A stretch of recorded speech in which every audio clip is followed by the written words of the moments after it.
live from WTVO Rockford and your home team. Eyewitness News at 5 starts now. The man who killed a 10-year-old Rockford girl learns his fate. Antonio Monroe is sentenced to decades in prison. A state-line law enforcement agency adds more officers to its ranks. The ceremony welcoming upcoming Rockford Police. And it's the start of the long Labor Day weekend. We'll hear from some travelers as they take to the roads for the unofficial end to the summer. Good evening, I'm Mimi Murphy. Eric is off tonight. The man accused of killing a 10-year-old Rockford girl admits he did it. Antonio Monroe appeared in the Winnebago County Courthouse today. He pled guilty in the murder of Destiny Huggins and the attempted murder of her 6-year-old sister. Monroe was then sentenced by Judge Randy Wilt. Monroe will serve a total of 90 years in the Department of Corrections. Our Jess Lipson is out at the Winnebago County Courthouse. He spoke with Destiny's mother. Jess?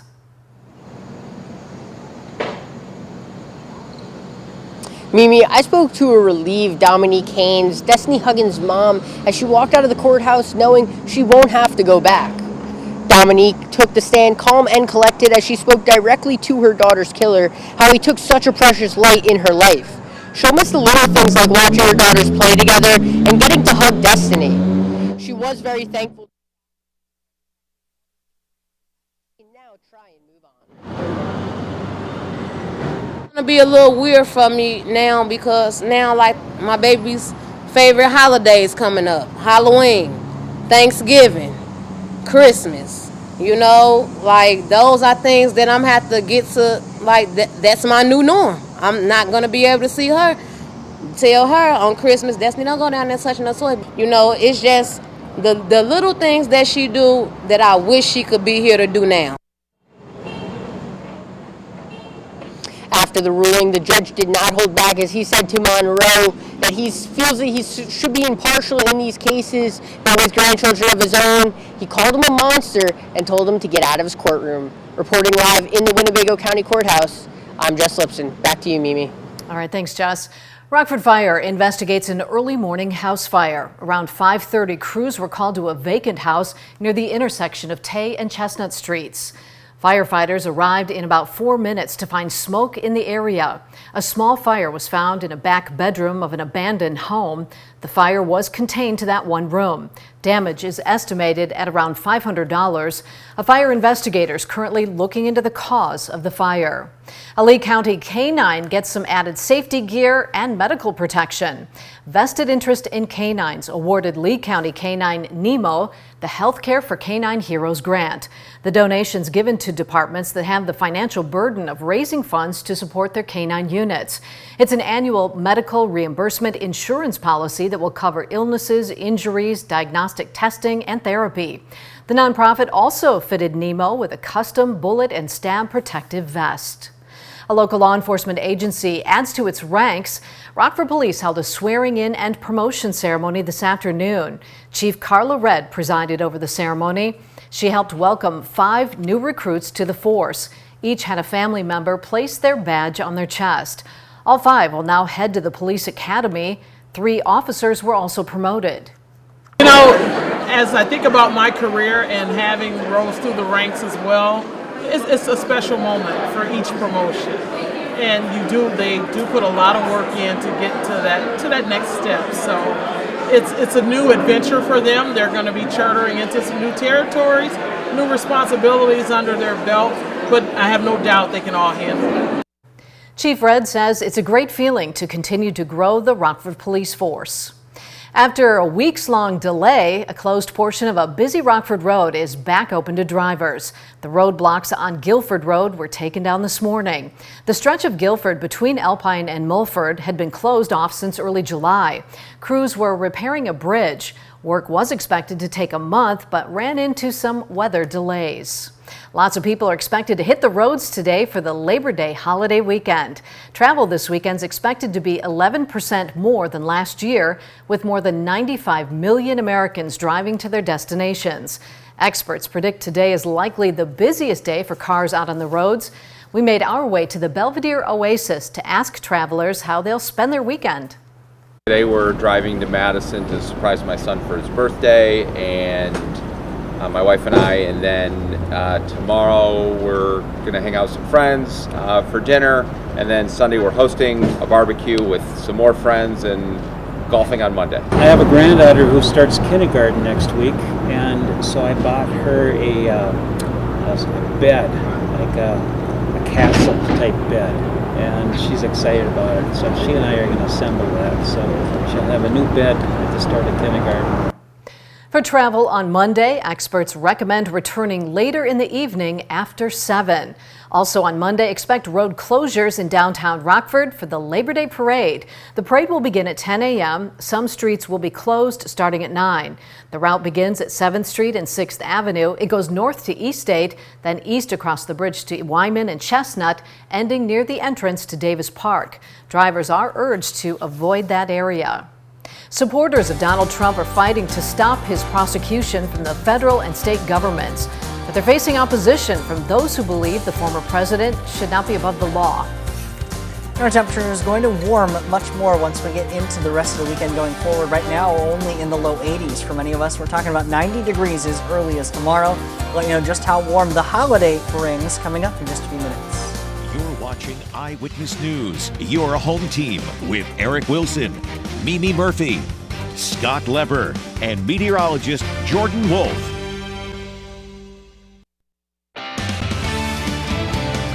Republicans on both the federal and state level are fighting to stop the prosecutions of Donald Trump, but they're facing opposition from those who argue the former president shouldn't be above the law. Washington, D.C. correspondent Hannah Brandt breaks down the debate.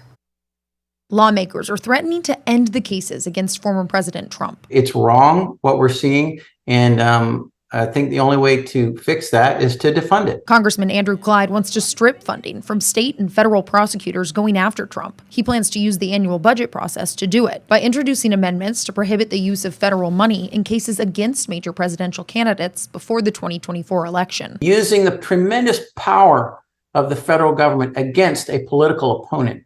I mean, that's clearly election interference. Congresswoman Marjorie Taylor Greene is also promising to defund the prosecutors. I'm not going to continue to fund the Biden regime's weaponized government. While Clyde says he believes Trump will ultimately be acquitted, he argues the legal fights still do damage. The penalty is the process. So you're taking him away from being able to properly campaign. You're putting him in a courtroom. You're forcing him to use his resources against a criminal prosecution. But the defunding effort is facing pushback from those who want to let the legal process play out.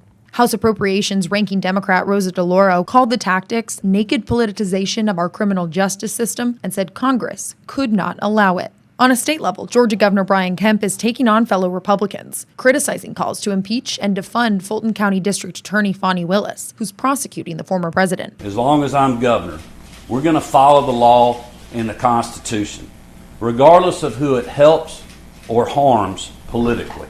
In Washington, I'm Hannah Brandt. President Biden says Bidenomics is working while addressing the August jobs report. The U.S. Bureau of Labor Statistics says the unemployment rate rose to 3.8% in August. That's up from July's 3.5% and the highest since February of 2022. The U.S. also added 187,000 jobs last month, which is more than the 170,000 jobs economists predicted. People are coming off the sidelines, getting back to their workplaces. Job satisfaction is higher than it's been in 36 years. We've seen record lows in unemployment for African Americans, Hispanic workers and veterans, and workers without high school diplomas, and the lowest unemployment rate in 70 years for America's women.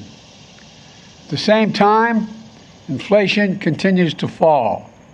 It's now around 3%, about 1/3 of what it was 1 year ago.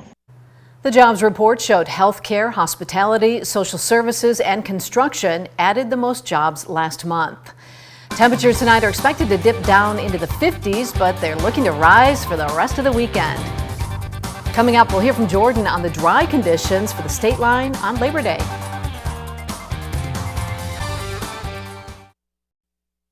Now, your first warned weather forecast from meteorologist Jordan Wolf. It's kind of hard to believe that August is already over and is officially September now, getting into meteorological fall that actually begins on September 1st, goes through the end of November, just for record keeping's sake. And we can kind of look at some of our record keeping that what we had in the month of August. As far as our temperatures and precipitation goes, in the month of August, our average high temperature was 81.1 degrees, just a touch below, a degree below normal.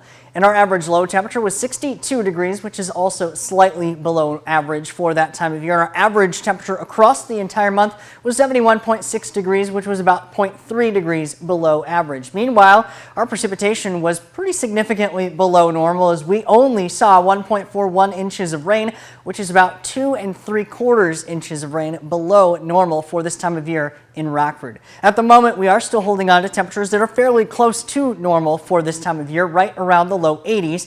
81 degrees right now in Rockford, 80 in Rochelle, 79 in DeKalb, 84 in Janesville, 80 in Freeport, and 83 down in Sterling. However, dew points remaining in the 50s, helping to keep things feeling much more comfortable. Our weather watcher, Jim, on the southwest side of Rockford, also reporting a dew point of 54 degrees, temperature 82 at the moment for him on the southwest side. We are holding on to plenty of sunshine. That's keeping things a little bit on the warmer side.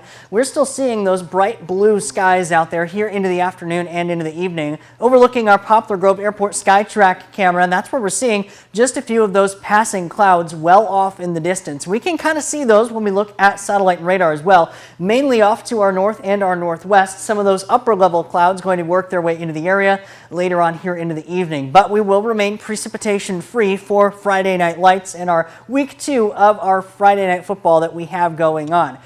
78 degrees by the time we get to around kickoff, just a few degrees cooler than where we are right now by the time we get to around halftime. Clear skies helping to drop those temperatures back down into the low 70s. Overnight, we do end up falling back down into the upper 50s. 59 degrees is where we had a fairly comfortable evening in store, along with those mostly clear skies. But winds out of the southwest helping to bring some of that warmer air into the area, especially as we get into the day tomorrow. 90 degrees is where we head for the afternoon, a fairly breezy and warm afternoon.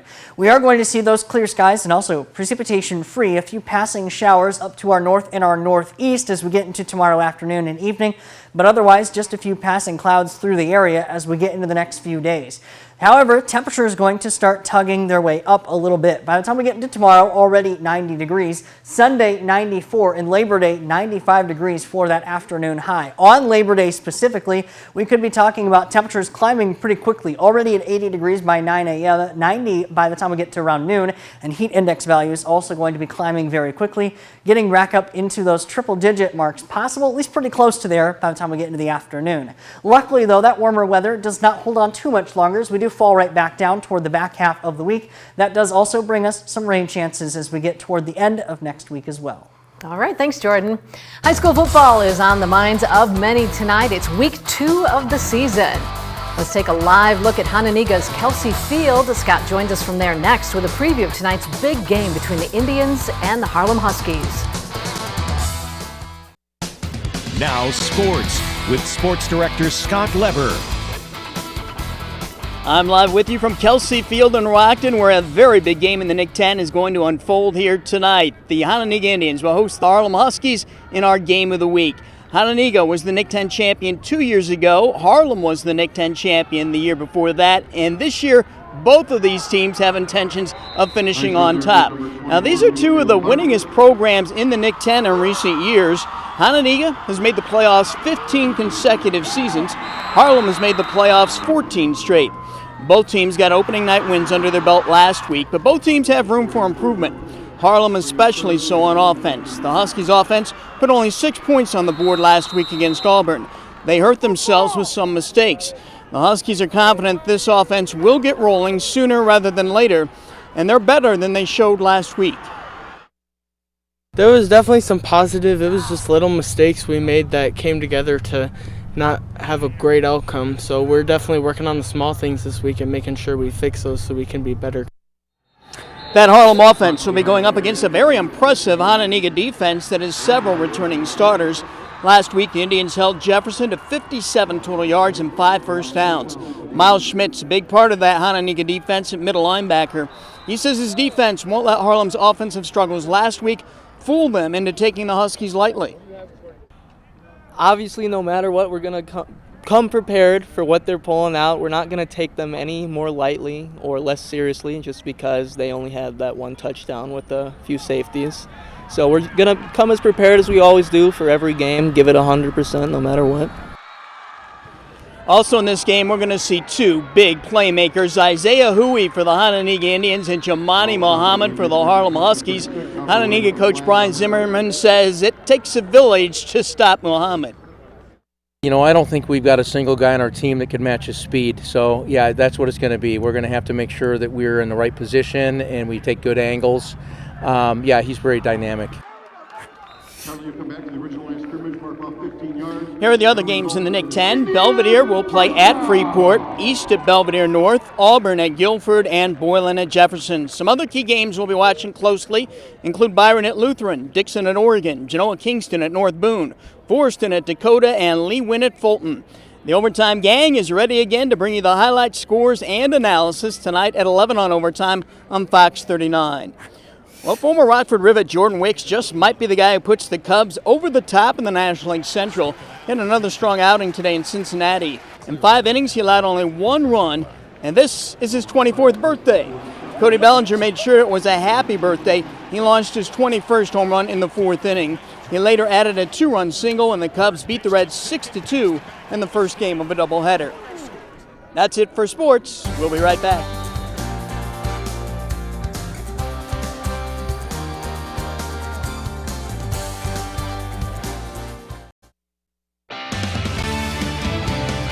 Since Labor Day is the last holiday of the summer, Mother Nature's going to make it feel like it. It's very, very fitting that it is kind of feeling like summer when we get into the final holiday of summer. And it's going to be a gorgeous weekend for any outdoor plans. However, starting to feel a little bit warmer by the time, especially we get later into the weekend. Humidity does hold off just a little bit longer for the rest of the night tonight and through much of the day tomorrow. But we do start seeing that tug of humidity working its way back in as we get into Saturday and Sunday, and especially once we get into Monday. We still hold on to clear skies on the First Warn Interactive Radar from Rockford Auto Glass and more. On our website, mystateline.com, you can check that out.